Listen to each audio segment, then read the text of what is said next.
السلام علیکم۔ سید عبد المجید ندیم چینل میں آپ سب دوستوں کو خوش آمدید۔ عنوان پر خطاب فرما رہے ہیں حضرت علامہ سید عبد المجید ندیم شاہ صاحب رحمۃ اللہ تعالی علیہ۔ تو آئیے ہم سب مل کر حضرت شاہ صاحب کا یہ بیان سنتے ہیں۔ فقام عثمان بن عفان رضی اللہ تعالی عنہ، حضرت عثمان ابن عفان رضی اللہ تعالی عنہ کھڑے ہوئے۔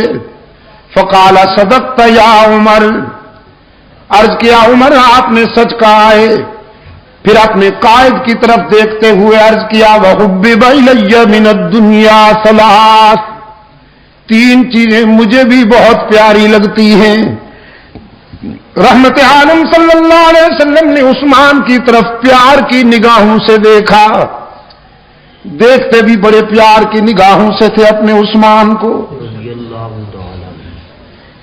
کبھی کبھی فرماتے تھے عثمان میرا وہ رضاکار ہے کہ جب یہ فرش پہ چلتا ہے تو اللہ کے فرشتے عرش پر اس سے حیا کرتے ہیں۔ بڑے پیار سے دیکھا عثمان کی طرف، فرمایا تمہیں کیا پسند ہے عثمان؟ عثمان ابن عفان رضی اللہ تعالی عنہ نے فرمایا اللہ کے محبوب اطعام الجیعان وکسوۃ العریان وتلاوۃ القرآن۔ نعرہ تکبیر، سامع القرآن، سامع القرآن۔ تین چیزیں مجھے بھی بہت پسند ہیں۔ بھوکوں کو کھانا کھلانا پسند ہے،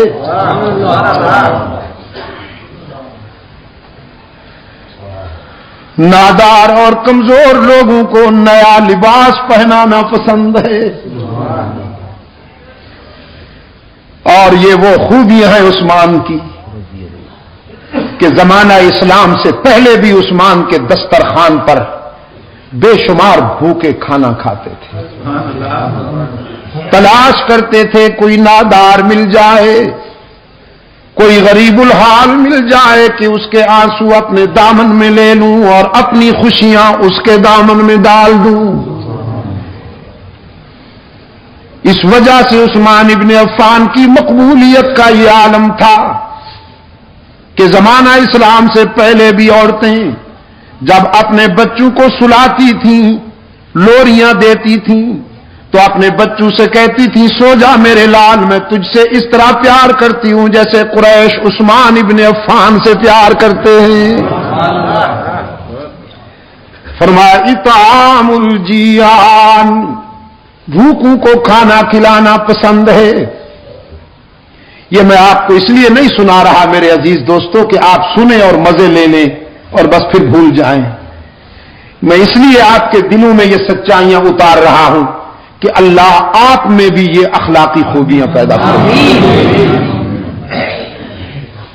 سرکار دو عالم صلی اللہ علیہ وسلم نے فرمایا اس نیک آدمی سے کہہ دو جو ساری رات عبادت کرتا ہے، تسبیح ہاتھ میں رکھتا ہے، ہر سال حج پہ جاتا ہے، عمرے بھی ادا کرتا ہے، ذکر و فکر میں محو رہتا ہے، لیکن جو رات کو پیٹ بھر کر سو جائے اور اس کے پڑوس میں کوئی انسان بھوکا تڑپتا رہے، رحمت للعالمین صلی اللہ علیہ وسلم نے فرمایا اس عابد شب زندہ دار سے کہہ دو کہ وہ ہم میں سے نہیں، ہم اس میں سے نہیں۔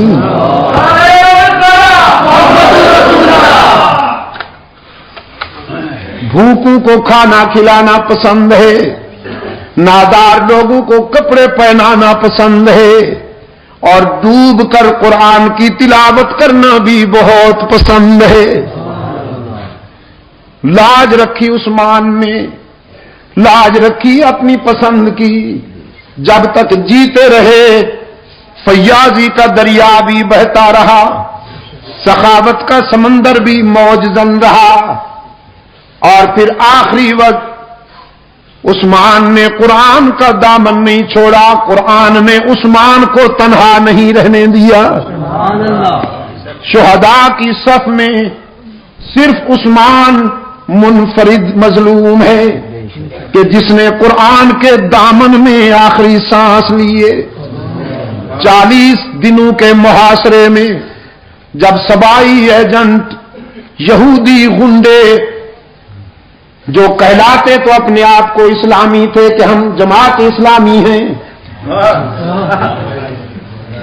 کہلاتے تو اپنے آپ کو اسلامی تھے، قرآن بھی ان کے ہاتھ میں تھے، داڑیاں بھی تھیں، لیکن عثمان کو خائن کہتے تھے، عثمان کو اقربا پرور کہتے تھے، عثمان پر الزام تراشیاں کرتے تھے۔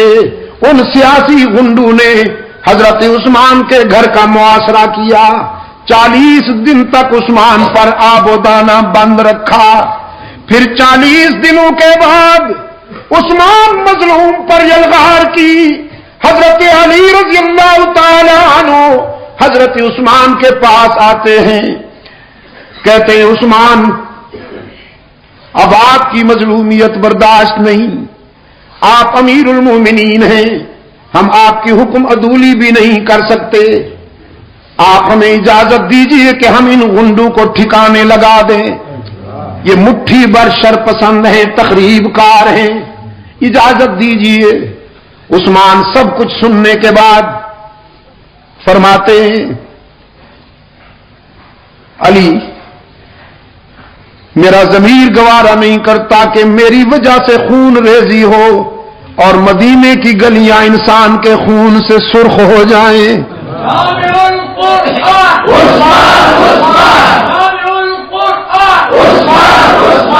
حضرت علی فرماتے ہیں امیر المومنین کتنے دنوں سے آپ کو بھوکا رکھا گیا ہے، پیاسا رکھا گیا ہے؟ عثمان فرماتے ہیں علی بھائی آج تو پیاسا نہیں ہوں، آج تو سارے دکھ دور ہو گئے، آپ کے آنے سے کچھ دیر پہلے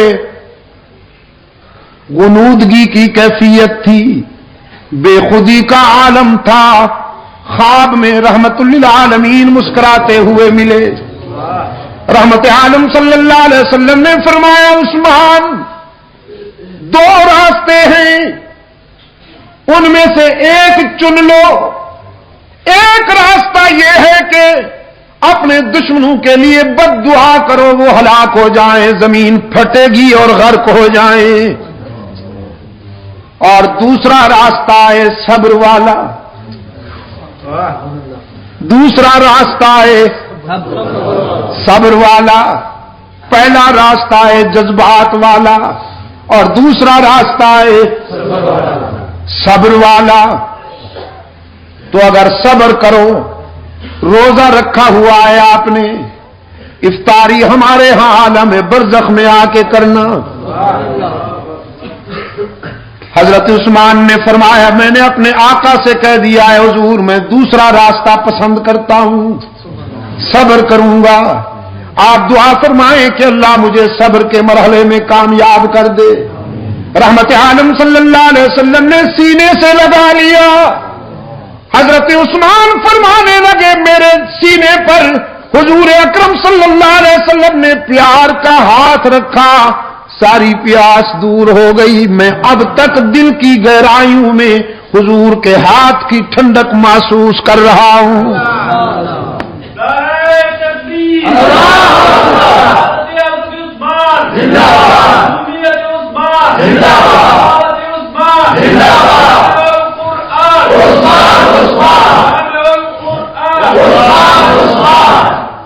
اور فرمانے لگے علی میرے آقا نے فرما دیا ہے کہ آج افطاری حضور کے دسترخوان پہ ہونے والی ہے، نظام کائنات درہم برہم ہو سکتا ہے، میرے آقا کا اشارہ غلط نہیں ہو سکتا،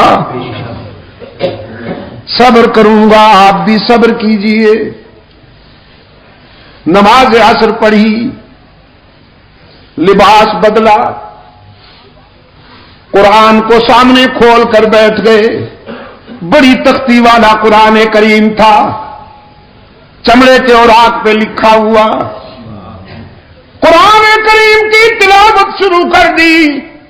پہلے پارے کی آخری آیتیں تلاوت ہو رہی تھی کہ قاتل دیوار پھاند کر اندر آ گئے، حضرت عثمان کے سینے میں انہوں نے سلاخیں اتاری، داڑھی مبارک کو پکڑ کر نوچا، سینے میں سلاخیں اتاری، گھائل ہو کر حضرت عثمان کے سینے سے خون کا فوارہ نکلا، قرآن نے اپنے ورقوں میں محفوظ کر لیا۔